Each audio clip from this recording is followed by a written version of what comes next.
The mail-order bride shoved the cowboy away in front of the entire church, but the name she screamed wasn't his. Rain hammered the church windows as Ruby backed away from Victor Langley, her fingers shaking around a bundle of old letters. A wet coat dripped onto the wooden floor. Somewhere behind her, a bench scraped loudly across the room. Then Victor took one step forward, and Cole Brennan moved between them without a word. Every face in Copper Creek turned toward the woman who had spent months hiding from a past that had finally caught up with her. But what was written inside those letters changed the room in an instant. If this story pulls you in, stay with us and tell us where you're watching from. The train screamed against the rails as it rolled into Copper Creek. Steam burst into the winter air and drifted across the platform in thick white clouds. For a moment, the station disappeared completely. Then the wind pushed the steam aside and revealed the small frontier town beneath a gray Wyoming sky. Ruby Walker remained seated until nearly everyone else had left. She stared through the frosted window at the snow gathered along the boardwalks and the roofs of weathered buildings. A sign above the station swayed in the wind. Somewhere beyond the town, hidden behind ridges and pine-covered slopes, waited the ranch she had traveled more than 1,000 miles to reach. She tightened her grip on the worn leather handle of her suitcase. It was the same suitcase she had carried for years. The corners were cracked. One buckle no longer closed properly. Inside were 3 dresses, a Bible, several letters, and the few belongings she could still call her own. Nothing else had survived. Not the life she once planned.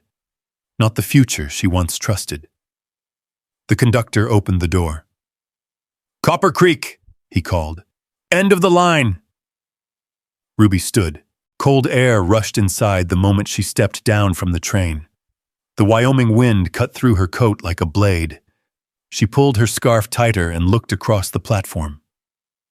Several ranch hands waited for freight deliveries. A woman greeted her husband with tears and laughter. A young boy chased a dog through the snow. Then she saw him. A tall man stood near the far end of the station. Still. Quiet. Watching. His dark coat hung almost to his knees. Snow clung to the shoulders. His hat shadowed most of his face, but not enough to hide the lines age and hardship had left behind.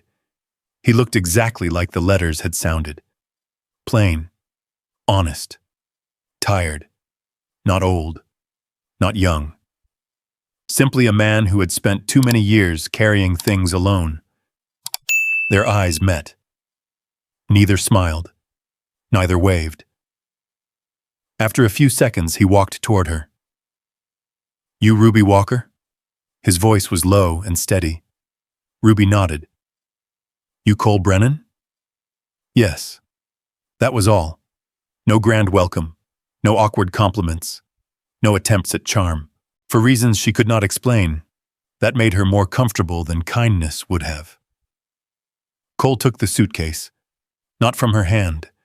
Only after she set it down herself. Then he carried it toward a wagon parked near the road. The gesture was small, respectful, as though he understood certain boundaries without being told. The wagon ride out of town was long. The snow grew deeper as they left Copper Creek behind. The road narrowed into little more than wagon tracks cutting through white fields and dark stands of pine. The horse's breath rose in pale clouds. Leather harnesses creaked. The wheels rolled over frozen ground. Neither spoke much. Ruby watched the landscape pass.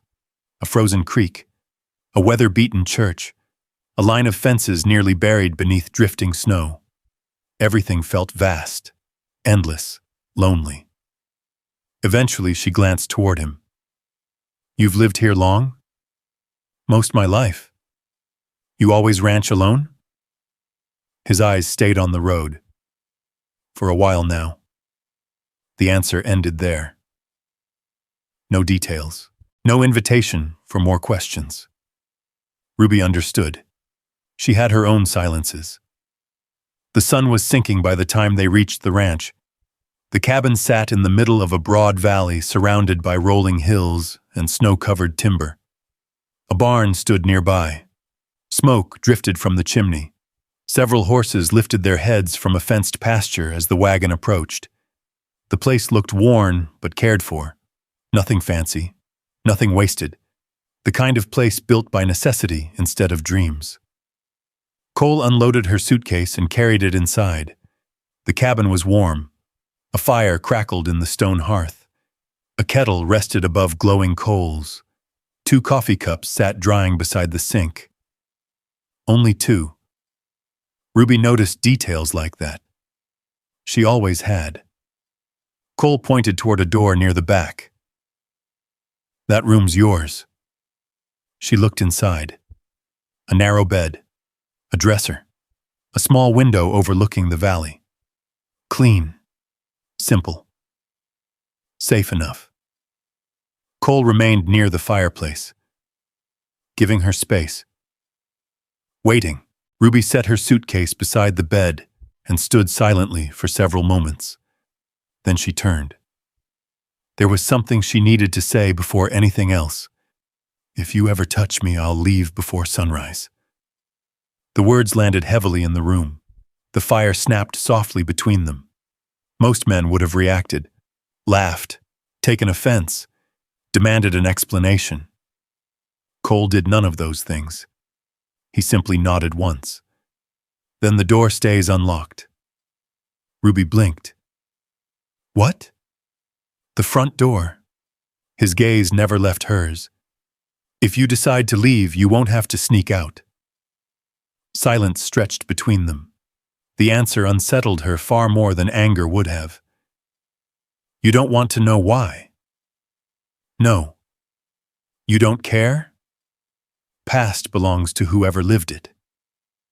Ruby stared at him, trying to find something hidden beneath the calm. Suspicion, judgment, curiosity.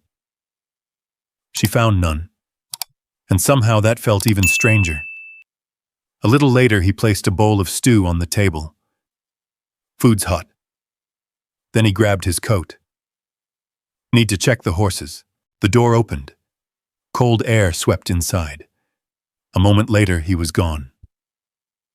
Ruby stood alone beside the fire, listening. The cabin creaked softly in the wind. The smell of beef stew filled the room. Outside, darkness settled across the valley. She ate slowly, one spoonful at a time, always listening, always waiting. Old habits refused to die. When bedtime came, she locked the bedroom door, then unlocked it again. Cole had never asked her to lock it, never asked her not to. That mattered. She placed her suitcase beside the bed and opened a hidden compartment beneath folded clothing. Inside rested a small Derringer pistol. The metal felt cold against her palm. Familiar, reliable. The last thing she trusted completely. She slipped it beneath her pillow, then lay awake. Hours passed. The fire burned lower. Wind rattled the window panes. Somewhere in the distance, a coyote cried. Still, she could not sleep. Eventually, she rose from bed and moved quietly toward the window. The moon hung above the valley. Silver light covered the snow. That was when she saw him. Cole sat alone outside the barn, not moving, not working, just sitting on an overturned crate beneath the pale glow of winter moonlight. Something rested in his hands. At first, she couldn't tell what it was. Then the wind shifted, and he turned slightly. Ruby's breath caught. A tiny pair of worn children's shoes. Cole stared down at them as though they belonged to another world. One thumb moved slowly across the leather. Snow gathered on his hat and shoulders, yet he never seemed to notice. The loneliness in that single image felt heavier than anything she had seen since arriving. Not dramatic, not loud, just quiet enough to hurt. After several minutes, he stood, carefully tucked the shoes inside his coat, then disappeared into the barn. Ruby remained at the window, watching the empty spot where he had been. The Derringer rested beneath her pillow. The door remained unlocked, and somewhere inside the silence of that Wyoming night, a question settled into her mind and refused to leave. Who had he lost? Ruby did not find the answer the next morning, or the morning after that. Life at the Brennan Ranch settled into a rhythm as steady as the ticking of a clock. Before sunrise, Cole was already outside. She would hear the barn door open, then the sound of boots crossing frozen ground, the creak of leather, the distant snort of horses. By the time she stepped into the kitchen, the coffee pot was usually warm. Not hot. Warm. As if he had prepared it hours ago. Always enough for 2 people. Never mentioned. Never offered. Just there. Ruby found herself noticing small things. The way Cole removed snow from the porch before she woke. The way he left lantern oil beside the back door without comment when he noticed it was running low. The way he always knocked before entering any room. Even when the room belonged to him. Especially when the room belonged to her. Weeks passed. The snow remained. Copper Creek Basin disappeared beneath white hills and frozen fences. Ruby kept busy. She mended shirts torn by barbed wire, recorded feed purchases in the ranch ledger, cooked meals for Cole and the 3 ranch hands who occasionally came through during cattle checks. One evening she sat at the table reviewing receipts. Feed, nails, harness repairs, salt blocks. Numbers came naturally to her. She caught a mistake almost immediately. The supplier in town had charged twice for the same shipment. When Cole returned from the barn, she slid the paper across the table. "You paid $4 too much." He glanced down, then looked again. A faint line appeared between his brows. "You sure?" She tapped the column. "Right there." Cole studied it for several seconds, then nodded. "Guess I did." That was all. No surprise. No wounded pride. No need to prove himself right. The next morning he rode into town and returned with $4 tucked back into the ledger. Nothing more was said.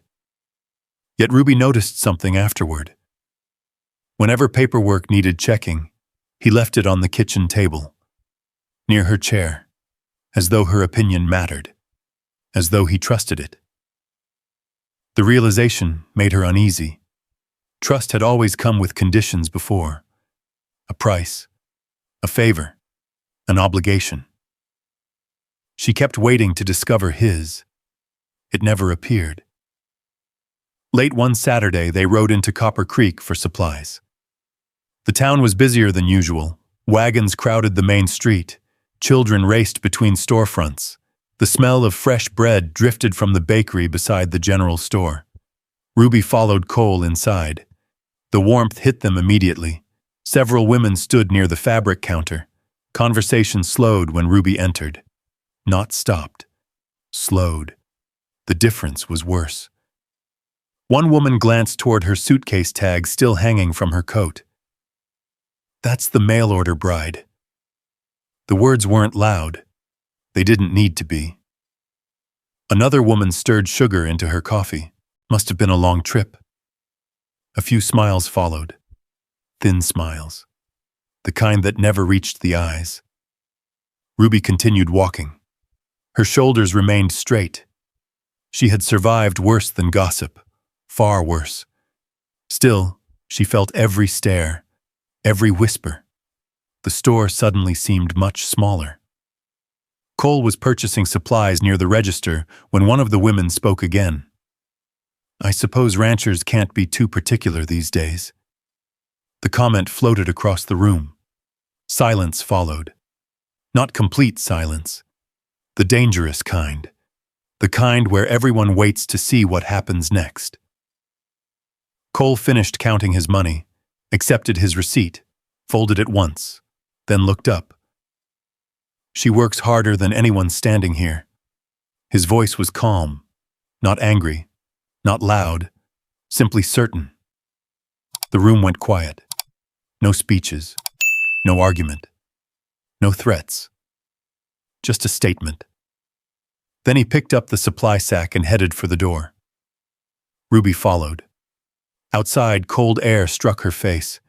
For several moments, neither spoke. The wagon wheels rolled through packed snow.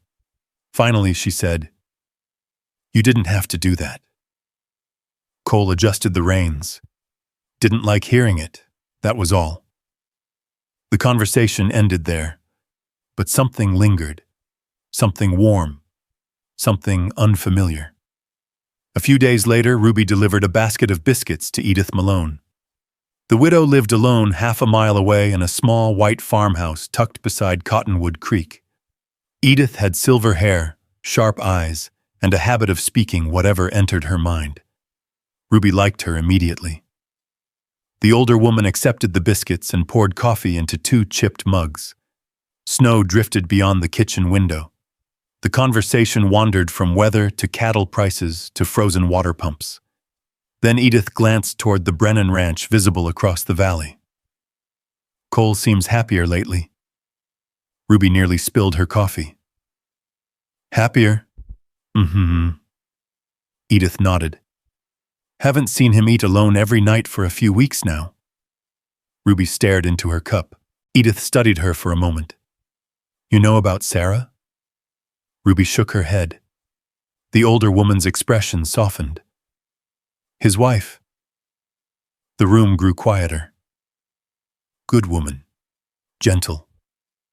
Loved flowers." Edith folded her hands. "And their little boy." Ruby's eyes lifted.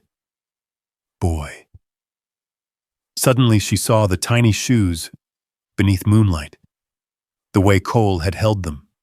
The way his shoulders had looked against the snow. What happened? A barn fire 6 years ago. Edith's voice became almost a whisper. Cole was driving cattle north. Storm knocked over a lantern. The older woman looked toward the window. By the time neighbors got there, it was too late. No dramatic words followed. None were needed. Ruby sat silently, listening to the ticking clock on the wall, listening to the wind outside, listening to the sudden ache behind a memory that wasn't hers. When she finally left the farmhouse, the afternoon sky had turned pale gold. She paused beside the gate. Across the valley, she could see Cole repairing a fence line alone, a small figure against miles of snow-covered land. For the first time since arriving in Wyoming, Ruby looked at him and saw something other than a stranger. She saw a man carrying grief so quietly that most people probably forgot it was there. And somehow that made the distance between them feel a little smaller than it had the day before. Winter finally loosened its grip on Copper Creek Basin. Snow retreated from the hillsides in patches. The creek behind the ranch began to run again. Mud replaced ice along the wagon roads. The air smelled of wet earth and pine. Spring arrived the way it always did in Wyoming, slowly, then all at once. One afternoon, Edith Malone sent word through a neighbor that she had run out of medicine for her joints. The doctor in Copper Creek had prepared a fresh bottle, but no one was heading into town. "I can get it," Ruby said. Cole looked up from repairing a gate hinge. "The weather's turning. I'll be back before supper." He studied the sky. Dark clouds sat low beyond the western ridge. After a moment, he nodded. "Stay on the main trail." Ruby saddled her horse and left before noon. The ride into town went smoothly. The return did not. Halfway through the canyon road, rain began falling. Not gentle rain. Cold spring rain driven sideways by wind. Within minutes, the narrow trail turned slick. Water rushed down the canyon walls in muddy streams. Ruby urged her horse forward. Then she heard it. A roar, deep, growing louder. She turned. A wall of floodwater surged through the canyon behind her. The horse panicked. Its front hooves slipped. Ruby grabbed for the saddle horn. Too late. The animal lost its footing and stumbled sideways. She hit the ground hard. The medicine bottle flew from her hand. The horse scrambled free just as the water swept past. "Ruby!" A voice echoed through the storm. "Cole!" She looked up and saw him riding hard through the rain. He must have followed. The floodwater struck again. Ruby's boots slid across the muddy edge of the trail. For one terrifying second, there was nothing beneath her except rushing water and jagged rock. Then a hand caught her coat. Strong, certain. Cole pulled her against him. His arm locked around her shoulders as another surge rushed past. "Hold on!" The words were almost lost in the storm. Together they fought their way toward higher ground. When they finally reached safety, Ruby tore herself away from him. Her breath came fast. Too fast. The rain, the fear, the sudden touch, everything crashed together. "Don't!" The word burst out before she could stop it. Cole stepped back immediately. Water dripped from the brim of his hat. "I know." Ruby wrapped her arms around herself. Her whole body trembled. Neither spoke during the ride home. That night, thunder rolled across the valley. Ruby slept badly. Near midnight, a nightmare dragged her somewhere she never wanted to return. A locked room, heavy footsteps, a voice she hated. "No," she whispered. The dream tightened around her. "No. Victor." The name escaped before she could stop it. Victor Langley. She woke suddenly. The room was dark except for moonlight. Her heart pounded. Outside, she heard boots crossing the porch. Then silence. Cole had heard. She knew he had. Yet the next morning he asked no questions. Not one. The day passed quietly. Late that afternoon, while searching a kitchen drawer for twine, Ruby found a small key. She hesitated, then noticed a narrow, locked compartment built into an old cabinet. The key fit. Inside rested several folded papers, a photograph, and a letter worn soft at the edges. Ruby should have closed it. Instead, she unfolded the page. The handwriting belonged to a woman. Near the bottom, one sentence caught her eye. "Promise me you won't spend the rest of your life alone." Ruby stared at the words. Outside the window, she could see Cole repairing a fence line beneath a gray spring sky. For the first time, she understood something she had missed all along. He had not placed an advertisement because he wanted a housekeeper. He had not written those letters because he was lonely. He had done it because someone he loved had asked him to keep living. And somehow that realization stayed with her long after she carefully folded the letter and placed it back where she had found it. Spring settled over Copper Creek Basin. The snow vanished from the lower fields. Grass pushed through the earth. The creek ran high from the mountain melt. Life on the ranch became easier in some ways, harder in others. Ruby and Cole slipped into habits neither of them discussed. If Cole returned late from checking fences, supper waited on the stove. If Ruby carried feed records to the barn, she often found a fresh lantern already hanging by the door before sunset. Neither thanked the other much. The small things spoke for themselves. One evening, they spent nearly an hour repairing a broken section of fence along the north pasture. The work required both of them. Cole held the post steady while Ruby hammered nails into place. The sun dropped behind the mountains. Orange light spread across the valley. At one point, she looked up. He was already looking at her. Neither spoke. Neither looked away immediately. Something passed between them. Not romance, not yet. Something quieter. Recognition. The moment ended when a meadowlark burst from the grass and startled them both. Later that night, they shared coffee on opposite sides of the porch. The valley below shimmered beneath moonlight. "You miss the city?" Cole asked. Ruby smiled faintly. "Not much city where I came from, no?" "No." He nodded and left the question there, as always. The next week, trouble arrived. It rode into Copper Creek on a black horse. Ruby saw the man through the window of the general store. The sight of him turned the blood cold in her veins. Victor Langley. For a second she forgot how to breathe. He looked older, broader, more polished. But it was him. The same expensive coat. The same confident posture. The same eyes. Eyes that always seemed to measure what they could own. Ruby stepped backward so quickly she knocked into a display of flour sacks. The storekeeper glanced over. "Miss Walker?" She barely heard him. Outside, Victor was speaking with two men near the hotel. Then he turned and looked directly toward the window, toward her. Ruby left through the back door. By the time she reached the wagon, her hands were shaking. Cole noticed immediately. "What happened?" "Nothing." The answer came too fast, too sharp. Cole studied her, but said nothing. The ride home passed in silence. That evening, Ruby stood beside the kitchen window watching darkness settle across the ranch.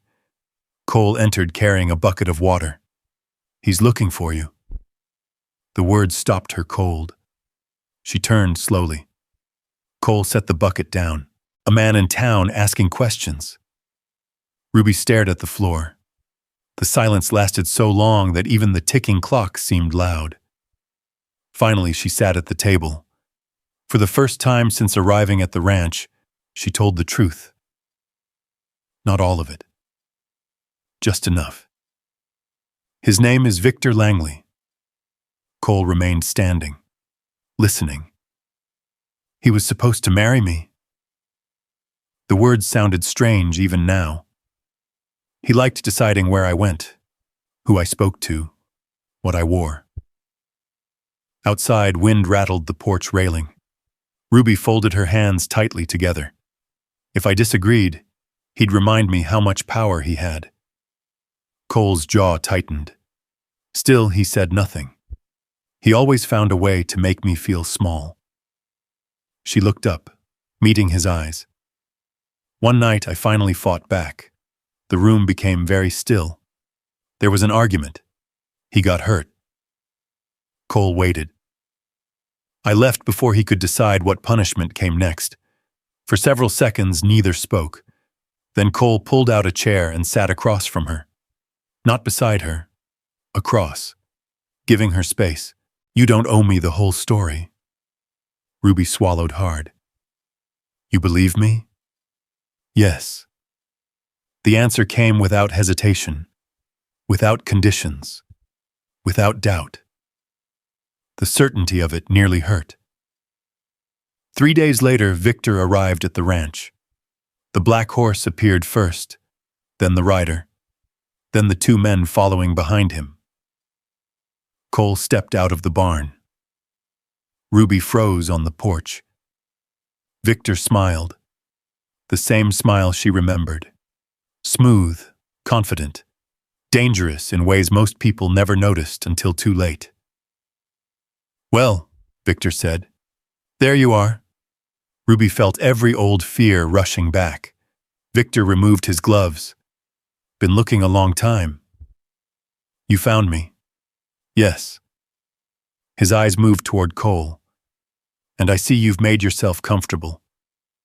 Cole stood quietly between them. Not aggressive, not afraid.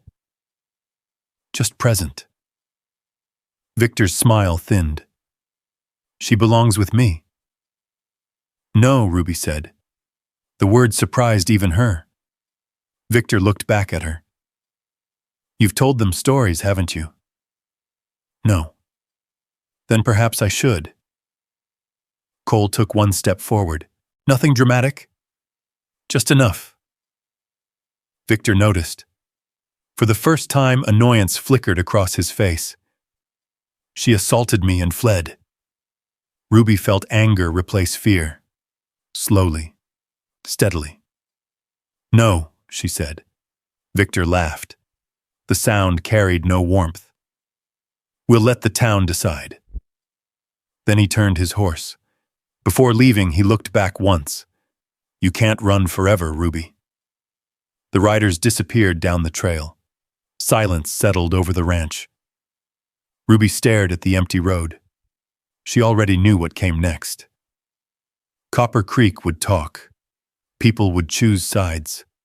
Questions would spread faster than truth. And somewhere beyond the hills, the life she had escaped was beginning to catch up with her.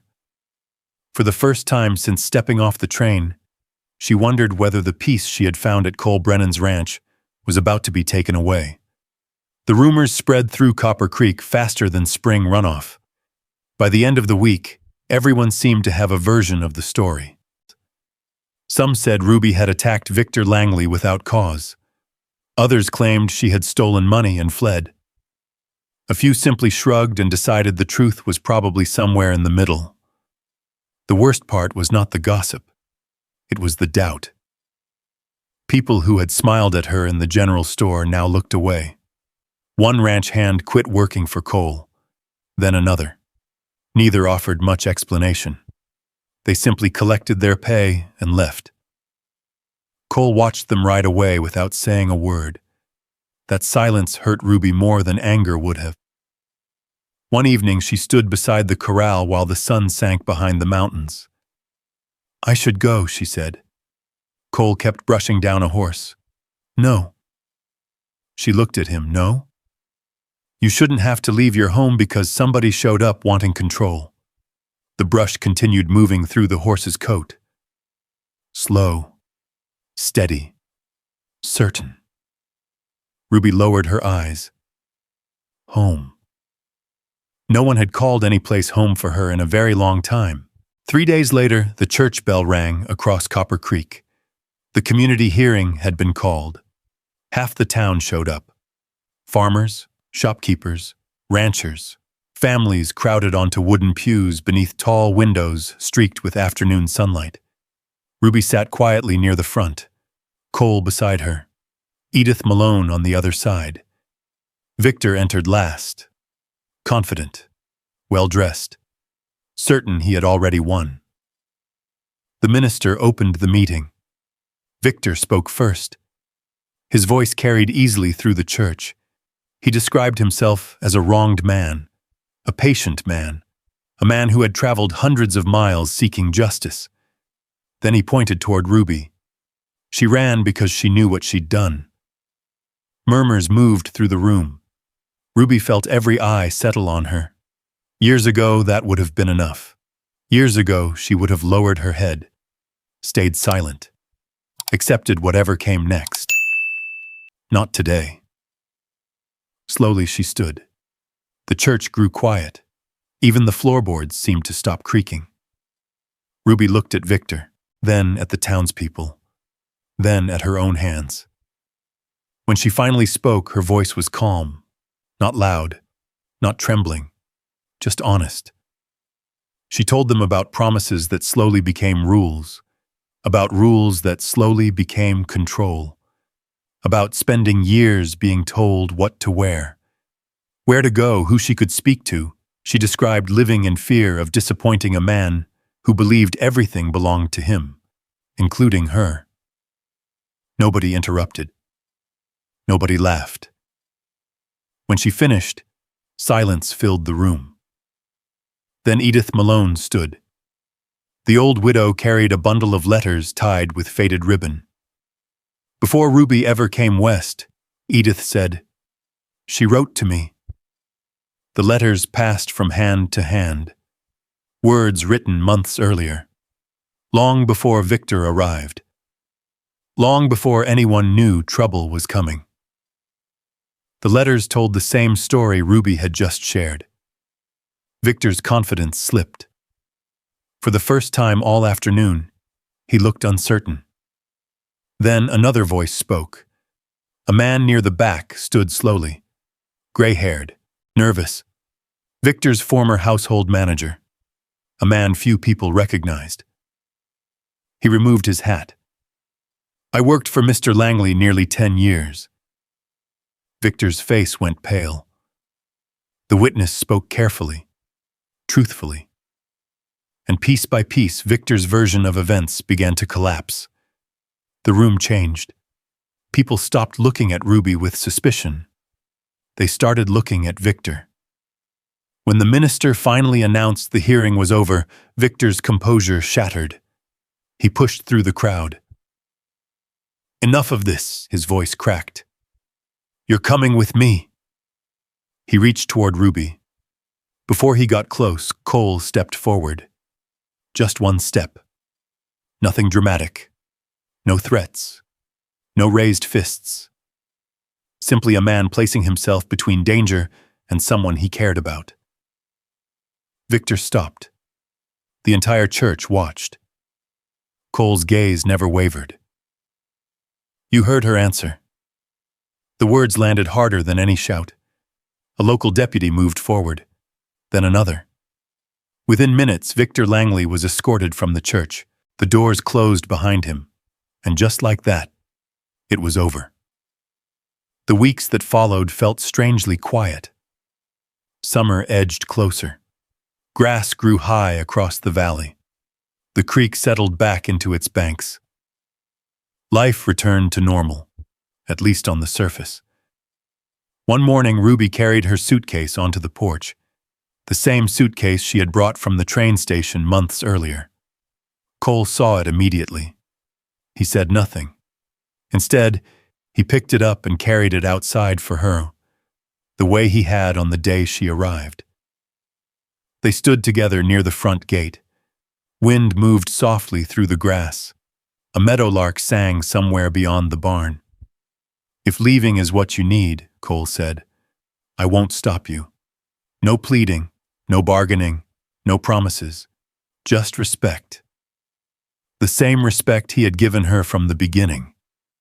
Ruby looked down the road leading away from the ranch, then back toward the cabin, the porch, the barn, the valley, the life they had built without ever planning to. Slowly she took several steps forward, then stopped. The silence stretched.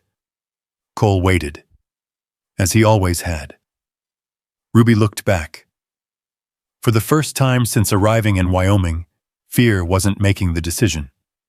She set the suitcase down, turned around, and walked back toward him. Cole didn't move, didn't speak. Ruby stopped in front of him and reached for his hand. Her choice, her decision. No one else's. When their hands met, neither smiled right away. The moment was too important for that. The Wyoming wind moved across the valley. The mountains stood quiet in the distance. And beneath that endless western sky, the woman who had spent years running finally stopped. Not because she had nowhere else to go, but because she had finally found somewhere she wanted to stay. As I think about Ruby standing there beneath that wide Wyoming sky, her hand resting in Cole's for the very first time by choice, I keep coming back to one simple thought. Sometimes the bravest thing a person can do is stop running. Maybe you've never crossed a snow-covered frontier to start over. Maybe you've never stepped off a train carrying everything you own in a single suitcase. But chances are you've carried something heavy. A hurt, a disappointment, a memory that followed you longer than it should have. And maybe, like Ruby, you've wondered whether trusting again was worth the risk. What makes this story stay with me isn't the storm, or the courtroom, or even the ranch.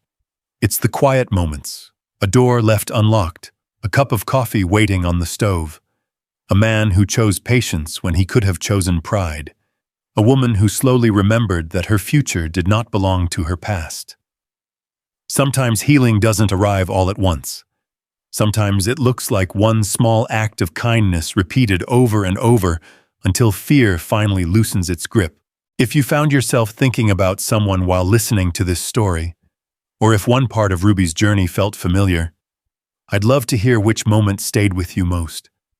And if stories about second chances, enduring love, and the people who help us find our way home speak to your heart, I hope you'll join us again. There are many more journeys waiting beyond the next trail, and I'd be honored to share them with you. Until next time, take care of yourself and keep a little room in your life for hope.